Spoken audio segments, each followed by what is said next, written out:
Les gars, Kylian Mbappé est désormais le premier tireur de pénalty et de coup franc au Real Madrid. Bon, pour les pénaltys, on le savait depuis et c'est franchement logique. Par contre, les coups francs, non, non, non, pourquoi faire? Pourquoi il lui donne les coups francs, Xabi Alonso? Non, je comprends, vraiment, je comprends pas. C'est irrationnel. On peut pas donner les coups francs à un joueur qui a 27 ans et qui a mis un coup franc dans sa vie. En 10 ans de carrière, il en a mis un. Comment on fait pour lui donner ça au Real Madrid? Et vraiment, je dis pas ça pour le tailler, hein. Là, y a aucune haine, il n'y a aucun chambrage. Mbappé, il va faire une grosse saison. Mbappé, il est prêt. Physiquement, il est beaucoup mieux. Mentalement, ça se voit aussi. Il a beaucoup plus le sourire que les premiers mois de la saison passée. Donc, je pense vraiment que ça va être une très belle saison pour Mbappé. Mais les coups francs, non, non, c'est pas pour lui. Donnez ça à quelqu'un d'autre. Arda Güler, il joue de plus en plus. Donnez-lui. Mastantuono, là, le nouveau. Essayez-le, lui aussi, c'est un gaucher. Il y a un truc en plus chez les gauchers. Trent Alexander-Arnold, quand il joue, il faut que ça soit lui, par exemple. Donc le Real, ils n'ont peut-être pas un tireur officiel, mais s'il y a Arda Güler ou les autres qui sont titulaires, mettez-le. Vraiment, pour moi, Mbappé, il n'a rien à faire en tant que tireur de coups francs, sincèrement. Tout vient à point à qui sait attendre. Je pense que Kylian Mbappé comprend totalement cette expression et aujourd'hui on le voit, souvenez-vous, lorsqu'il est arrivé au Real Madrid. Il nous sort 2 à 3 mois qui sont pas forcément top. À ce moment-là, Vini, qu'est-ce qu'il décide de faire? De lui accorder une partie des pénaltys pour le remettre en confiance. 1 an plus tard, on voit que Kylian Mbappé il a tout récupéré. Penalty, c'est lui et c'est tout à fait légitime parce que c'est le leader offensif du Real Madrid et c'est sur lui que le Real Madrid va compter pour marquer les buts. C'est une discipline dans laquelle il est bon, hein, il en a raté comme tous les joueurs de tireurs de pénalty du monde, mais il excelle dans cette discipline. Par contre, pour les coups francs, comment vous dire que c'est un peu forcé, je trouve, non?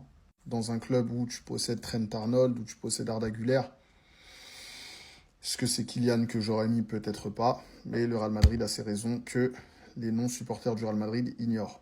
Mbappé 2026, je vous le dis direct, hein, LDC, Ballon d'Or, Coupe du Monde, ça va être fin. Je vous le dis direct, tant bien que Mbappé cette saison-là, les gars, il va être à son prime. Le Ballon d'Or, ça sera pour lui. Déjà 60 buts. Déjà cette saison, moi je vous dis direct, hein, 60 buts, poteau. Il va tout gagner. Liga, tout ce que vous voulez, LDC, Coupe Ballon d'Or, Coupe du Monde, le poteau cette année il va tout rafler. Je vous dis montez dans le train dès le début. Déjà comment poteau, je vous le dis direct, hein, je vous le dis direct. Je suis dans le train depuis le début de sa carrière, poteau, et je n'ai jamais descendu du train. Même si son début de saison Real Madrid qui était catastrophique, je ne suis jamais descendu et je descendrai jamais. Moi je vous dis direct, hein, commencez à monter dans le train. Commencez à monter dans le train, poteau, parce que 2026 ça sera pas Yamal, hein. Ni Rafinha, tout ce que vous voulez, Nico Williams.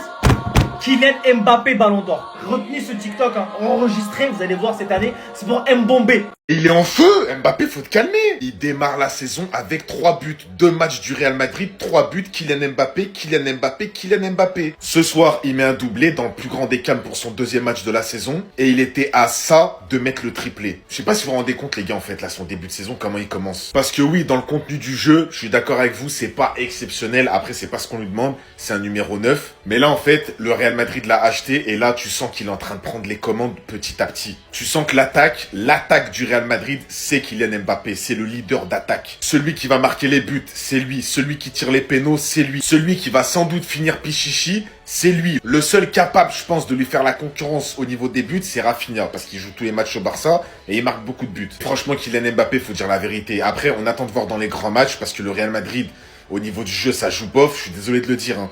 Là, il y a eu une bonne première mi-temps de Tchouaméni, de Rodrigo, il y a Mbappé qui a été bon. Mais sinon, sur tout le reste, c'est pas incroyable. Mais là, il va faire une largement meilleure saison que l'année dernière, je pense. Tu sens que là, ça y est, il a appris à jouer avec ses coéquipiers, il a appris le championnat. Et là, il a qu'une seule idée en tête, gagner des trophées et marquer l'histoire du Real Madrid. Faut dire la vérité.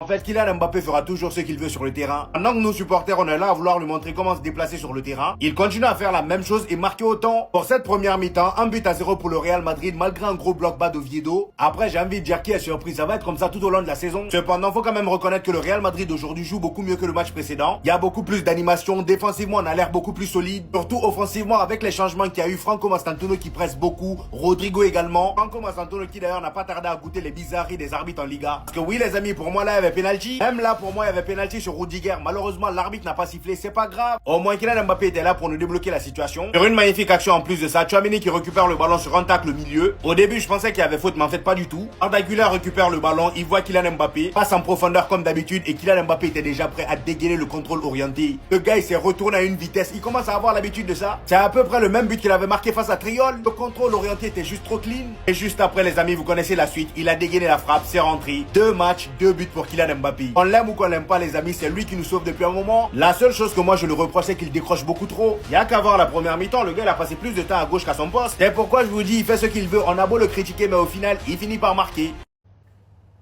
Il n'a pas de temps à perdre. Il n'a pas le temps de réfléchir.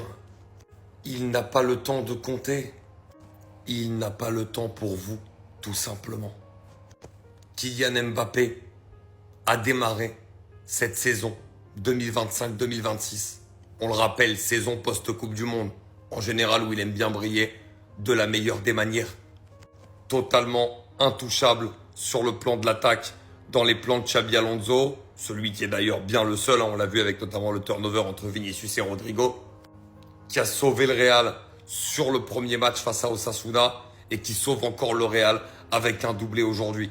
Mais surtout, contrairement à la saison dernière, je trouve qu'il entre beaucoup plus dans un registre collectif. On a vu dans cette première période contre Oviedo beaucoup de combinaisons avec ses coéquipiers en une touche de balle, c'était assez fluide. On voit qu'il a envie que ça joue rapide, que ça combine dans les petits espaces. Il donne, il prend la profondeur, il fait l'appel. À chaque fois, il réclame. Je le trouve vraiment, contrairement à la saison dernière, vraiment dans un super bon état d'esprit du côté du Real Madrid pour faire une excellente saison sous la houlette de Xabi Alonso. J'ai adoré son match, j'adore ce qu'il propose, comme c'était le cas contre Osasuna, très disponible, très bon, très participatif au jeu. Franchement, 10 sur 10.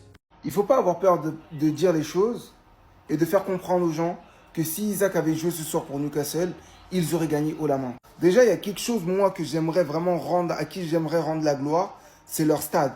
Franchement, 5 James Park, devant Dieu, c'est un stade, moi, pour avoir vu mon équipe se noyer là-bas, j'ai l'impression qu'il y a le diable, frère. C'est pas possible. Les équipes, là, ils sont à 10 contre 11.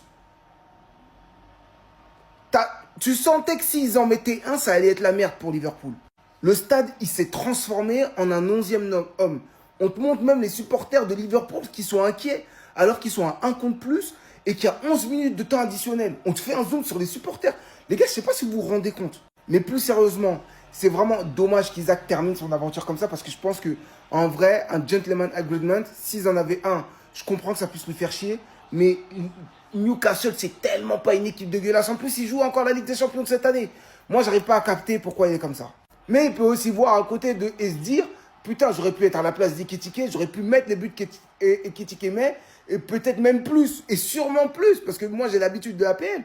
Mais on voit quand même qu'Ekitike, même si la première mi-temps, elle était compliquée, ça reste un attaquant, un buteur. Et quand il a l'opportunité de, il la met. Et ça aussi, c'est le signe des grands. Mais j'aimerais aussi souligner cette ascension.